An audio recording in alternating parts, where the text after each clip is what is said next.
ಎಷ್ಟೊಂದು ಜನ hand shake ಮಾಡಲ್ಲ. ಯಾಕಂದ್ರೆ ಎನರ್ಜೀಸು ಫ್ಲಕ್ಚುಯೇಟ್ ಆಗ್ಬಿಡುತ್ತೆ. ನಾವೇನು ಇನ್ನೇನು ಎದೆ ಬಗ್ದು ಒಳಗಡೆ ಹಾರ್ಟ್ ಒಳ್ಳೇದಾ ಇಲ್ಲ ಅಂತ ನೋಡಕ್ಕಾಗಲ್ಲ. ತಲೆಯಲ್ಲಿ ಏನು ಓಡ್ತಾ ನೋಡಕ್ಕಾಗಲ್ಲ.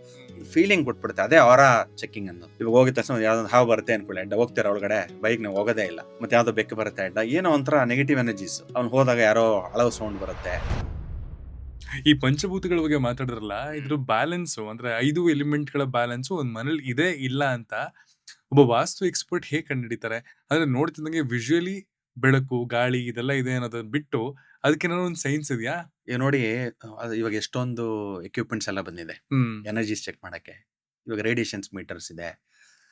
ಮತ್ತೆ ಮ್ಯಾಗ್ನೆಟಿಕ್ ಫ್ಲಕ್ಸ್ ಕಂಡುಹಿಡಿಯಕ್ಕೆ ಯಾವ ಫ್ಲಕ್ಸ್ ಅಲ್ಲಿ ಯಾವ ಮೂಲೆಯಲ್ಲಿ ಯಾವ ಫ್ಲಕ್ಸ್ ಅಂದ್ರೆ ಮ್ಯಾಗ್ನೆಟಿಕ್ ಫ್ಲಕ್ಸ್ ಎಷ್ಟಿದೆ ಹ್ಮ್. ಅಂತ ಗಾಸ್ ಮೀಟರ್ ಅಂತ ಕರಿತೀವಿ. GAUSS ಗಾಸ್ ಇಂಡೆಕ್ಸ್ ಹ್ಮ್. ಎಷ್ಟಿದೆ ಏನಂತ ಕಂಡುಹಿಡಿಬಹುದು. ರೇಡಿಯೇಷನ್ಸ್ ಎಷ್ಟಿದೆ ಅಂತ ಕಂಡುಹಿಡಿಬಹುದು. ಅದು ಒಂದು ಸೈಂಟಿಫಿಕ್ ವೇ ಅಲ್ಲಿ ಕಂಡುಹಿಡಿಯುವಂಥದ್ದು. ಇನ್ನೊಂದು ಆರಾ ಸ್ಕ್ಯಾನರ್ಸ್ ಅಂತ ಬಂದಿದೆ.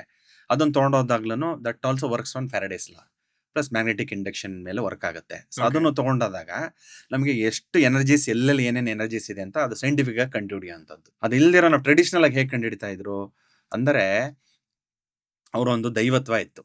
ಅಂದ್ರೆ ಅವರ ಮನಸ್ಸು ಮತ್ತೆ ದೇಹವನ್ನ ಶುದ್ಧಿಯಾಗಿ ಇಟ್ಕೊಳ್ತಾ ಇದ್ರು. ಇವಾಗ ಎಲ್ಲೇ ಒಂದು ಒಳಗಡೆ ಹೋದಾಗ ಇಲ್ಲ ಯಾರ ಜೊತೆ ಎಲ್ಲ ಮಾತಾಡಿದಾಗ ಎಷ್ಟೊಂದು ಜನ ಹ್ಯಾಂಡ್ ಶೇಕ್ ಮಾಡಲ್ಲ. ಯಾಕಂದ್ರೆ ಎನರ್ಜೀಸು ಫ್ಲಕ್ಚುಯೇಟ್ ಆಗ್ಬಿಡುತ್ತೆ ಅಂತ. ಆಕ್ಚುಲಿ ತುಂಬಾ ಜನ ಹೇಳ್ತಾರೆ, ಹ್ಮ್ ಕೈ ಕೊಡಬಾರ್ದು ನಮಸ್ತೆ ಅಂತಾನೆ ಅನ್ನಿ ಅಂತ. ಅಷ್ಟೇ. ಬಿಕಾಸ್ ಎನರ್ಜೀಸ್ ಫ್ಲಕ್ಚುಯೇಟ್ ಆಗುತ್ತೆ, ಇಲ್ಲಾಂದ್ರೆ ಟ್ರಾನ್ಸ್‌ಫರ್ ಆಗುತ್ತೆ ಅಂತ. ಹೌದು ವಾಸ್ತು ಪ್ರಕಾರ ಅದ್ ನಿಜಾನಾ? ಹೌದು 100%. ಯಾಕಂದ್ರೆ ಹ್ಮ್. ಇವಾಗ ನಿಮ್ ನೆಗೆಟಿವ್ ಎನರ್ಜೀಸ್ ಏನೇ ಒಂದು ಮಿಷಿನ್ ತಗೊಂಡಾಗ ಮಿಷಿನ್ ಎ ಮಿಷಿನ್ ಬಿ ಎರಡೂ ಹತ್ತತ್ರ ಇಟ್ಟಾಗ ಅದು ಬ್ಯಾಲೆನ್ಸಿಂಗ್ ಆಗ್ಬಿಡುತ್ತೆ. ಹ್ಮ್. ಇವಾಗ ದೊಡ್ಡ ಇದರಲ್ಲಿ ನೀರ್ ಇಟ್ಕೊಂಡು ಚಿಕ್ಕದ್ರಲ್ಲಿ ಒಂದು ಪೈಪ್ ಹಾಕಿದಾಗ ಏನಾಗುತ್ತೆ, ಮೇಲಿಂದ ಯಾವಾಗಲೂ ಎನರ್ಜೀಸ್ ಎಲ್ಲಿಂದ ಫ್ಲೋ ಆಗುತ್ತೆ, higher potential to lower potential. Correct. ಅವಾಗ ಹೈಯರ್ ಒಂದು ತತ್ವದಿಂದ ಕೆಳಗಿನ ತತ್ವಕ್ಕೆ ಹೋದಾಗ ಒಂದ್ಸತಿ ಎರಡೂ ಈಕ್ವಲ್ ಆದಾಗ ಹ್ಮ್. ಆಮೇಲೆ ಏನು ಆಗೋದೇ ಇಲ್ಲ, ಎಲ್ಲ ಸ್ಟಾಗ್ನೆಂಟ್ ಆಗ್ಬಿಡುತ್ತೆ, ಮೂವ್ಮೆಂಟೇ ಇರಲ್ಲ. ಹಾಗಾಗಿ ಏನಾಗುತ್ತೆ, ನಾನು ಎನರ್ಜಿ ಗೆಲ್ಸ್ಕೊಂಡು ಫಾರ್ ಎಕ್ಸಾಂಪಲ್ ನಿಮ್ ಲೋ ಎನರ್ಜಿ ಇರುತ್ತೆ ಅನ್ಕೊಳ್ಳಿ, ನಾನು ಶೇಕ್ ಹ್ಯಾಂಡ್ ಮಾಡಿ ನಿಮ್ಮ ಹತ್ರ ಎಲ್ಲ ಕುತ್ಕೊಂಡು ಪಕ್ಕದಲ್ಲ ಕುತ್ಕೊಂಡು ಮಾಡಿದಾಗ ಏನಾಗುತ್ತೆ, ಎನರ್ಜೀಸ್ ಬ್ಯಾಲೆನ್ಸ್ ಆಗ್ಬಿಡುತ್ತೆ, ನ್ಯೂಟ್ರಲೈಸ್ ಆಗ್ಬಿಡುತ್ತೆ, ಹ್ಮ್. ನಿಮ್ಮ ತಿರ್ಗಾ ಎನರ್ಜಿ ನಾನ್ ಸಾಗತ್ತೆ. ಸಕ್ ಮಾಡ್ದಂಗ್ ಆಗಿರುತ್ತೆ. ಹಾಗಾಗ್ಬಿಟ್ಟು ಎಲ್ಲ ಬ್ಯಾಲೆನ್ಸ್ ಆಗ್ಬಿಡುತ್ತೆ.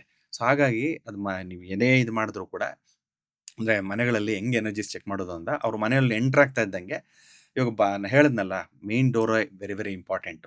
ಅವನ ಮನೆಯ ಲಕ್ಷಣ ಹ್ಮ್. ಈಚೆ ಕಡೆ ಬಂದಾಗ ಹೇಗೆ ನಾವು ಒಬ್ಬರ ವ್ಯಕ್ತಿ ನೋಡಿದಾಗ ನೋಡಪ್ಪ ಎಷ್ಟು ಚೆನ್ನಾಗಿದ್ದಾರೆ, ಸ್ಮಾರ್ಟ್ ಆಗಿದ್ದಾರೆ, ಎಷ್ಟು ಹ್ಮ್. ಚಂದ ಅಂದವಾಗಿದ್ದಾಳೆ ಹುಡುಗಿ, ಅದು ನೋಡಿದ ತಕ್ಷಣ ಒಂದು ಆಸ್ಥೆಟಿಕ್ಸ್ ಲುಕ್ ಹ್ಮ್. ಗೊತ್ತಾಗ್ಬಿಡುತ್ತೆ. ಹ್ಮ್. ಬಂಡವಾಳ ನಾವೇನು ಇನ್ನೇನು ಎದೆ ಬಗ್ದು ಒಳಗಡೆ ಹಾರ್ಟ್ ಒಳ್ಳೇದಾ ಇಲ್ಲ ಅಂತ ನೋಡಕ್ಕಾಗಲ್ಲ. ತಲೆಯಲ್ಲಿ ಏನು ಓಡ್ತಾ ಫೀಲಿಂಗ್. ನೋಡಕ್ಕಾಗಲ್ಲ. ಹ್ಮ್. ಫೀಲಿಂಗ್ ಕೊಟ್ಬಿಡುತ್ತೆ. ಅದೇ ಆರಾ ಚೆಕಿಂಗ್ ಅನ್ನೋದು. ಓಕೆ. ಅದು ನೋಡಿದ ತಕ್ಷಣ ಮನೆಯ ಲಕ್ಷಣ ಮತ್ತೆ ಒಳಗಡೆ ಹೋಗ್ಬೇಕಾದ್ರೆ ಶಕುನುಗಳು. ಹ್ಮ್. ಇವಾಗ ಹೋಗಿದ ತಕ್ಷಣ ಯಾವ್ದೊಂದು ಹಾವು ಬರುತ್ತೆ ಅನ್ಕೊಳ್ಳಿ, ಅಡ್ಡ ಹೋಗ್ತಾರೆ ಒಳಗಡೆ, ಬೈಕ್ ನಾವು ಹೋಗೋದೇ ಇಲ್ಲ. ಹೌದು. ಮತ್ತೆ ಯಾವ್ದೋ ಬೆಕ್ಕು ಬರುತ್ತೆ ಅಡ್ಡ, ಏನೋ ಒಂಥರ ನೆಗೆಟಿವ್ ಎನರ್ಜೀಸ್. ಹ್ಮ್. ಅವ್ನು ಹೋದಾಗ ಯಾರೋ ಅಳವ್ ಸೌಂಡ್ ಬರುತ್ತೆ. ಅವೆಲ್ಲ ನಮ್ಮ ಸುತ್ತ ಮನಸ್ಸಿಗೆ ಗೊತ್ತಾಗ್ತಾ ಇರುತ್ತೆ. ಅಂದ್ರೆ ಸಬ್ಕಾನ್ಶಿಯಸ್ ಪ್ರಕೃತಿನೇ ಮೈಂಡ್ ಒಂದ್ ಅಲ್ಲಿ ಸಿಂಬಲ್, ಒಂದ್ ಸಿಗ್ನೇಚರ್ ಕೊಡುತ್ತಾ? ಅಂದ್ರೆ ಈ ತರ ಸಿಗ್ನಲ್ಸ್ ಆಗಿದೆ. ಕೊಟ್ಟೇ ಕೊಡುತ್ತೆ. ನಮ್ಗೆ ನೋಡಿ ನಮ್ಮ ದೇಹದಲ್ಲಿ ಕೂಡ ಏನೋ ಆರೋಗ್ಯ ಏರುಪೇರು ಆಗ್ತಾ ಇದೆ ಅಂದ್ರೆ ಸಿಗ್ನಲ್ ಹ್ಮ್. ಕೊಡುತ್ತೆ. ತೀರಾ ದಂಡ್ಬಿಟ್ಟಿದ್ದಾರೆ, ನೀವು 2 ದಿನ ಕಂಟಿನ್ಯೂಸ್ ಆಗಿ ನಿದ್ದೆ ಮಾಡಿದ್ರೆ, ಕೆಲಸ ಪಾಡ್ಕಾಸ್ಟ್ ಮಾಡ್ತಾನೆ ಇರ್ತೀರ ಅನ್ಕೊಳ್ಳಿ, ಎಷ್ಟೇ ಎನರ್ಜಿ ಇದ್ರೂ ಕೂಡ ಒಂದ್ ಸಿಗ್ನಲ್ ಕೊಡುತ್ತೆ. ಆಗ ಸಿಗ್ನಲ್ ಕೊಡುತ್ತೆ. ಆಗ್ತಾ ಇಲ್ಲ ಟೇಕ್ ನಿನ್ ರೆಸ್ಟ್, ಕೈಲಿ ಟೇಕ್ ಅಂತ. ರೆಸ್ಟ್, ಹೌದು. ಮಲ್ಕೋ ಮಲ್ಕೋ ಅಂತ ಹೇಳುತ್ತೆ. ನಾವು ಅದನ್ನೆಲ್ಲ ಹ್ಮ್. ಮೀರಿ ಮಾಡಬಾರ್ದು.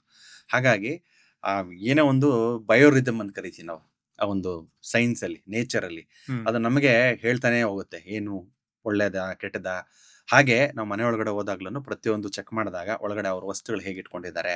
ಕೆಲವು ನೋಡಿ ಒಂದು ಗುಡಿಸಲು ಇರುತ್ತೆ, ಒಂದು ಚಿಕ್ಕ ಮನೆ ಇರುತ್ತೆ, ಪುಟ್ಟ ಮನೆ, ಮೋರಿ ಪಕ್ಕದಲ್ಲಿ ಒಂದು ಮನೆ ಮಾಡ್ಕೊಂಡಿರ್ತಾರೆ. ಬಟ್ ಒಳಗಡೆ ನೋಡಿದಾಗ ತುಂಬಾನೇ ಖುಷಿ ಆಗುತ್ತೆ ನಮ್ಗೆ. ಎನರ್ಜೀಸ್ ಮನೆ ಒಳಗಡೆ ತುಂಬಾ ಮೇಂಟೈನ್ ಮಾಡಿರ್ತಾರೆ. ಅದು ವಾಸ್ತು ಹಾಗೆ ನೋಡ್ಕೊಂಡು ಬರಬೇಕು. ಹಾಗೆ ಗೊತ್ತಾಗುತ್ತೆ. ಸೈಂಟಿಫಿಕ್ ಎಲ್ಲಾರ್ಗೂ ಅಫೋರ್ಡ್ ಮಾಡಕ್ ಆಗಲ್ಲ.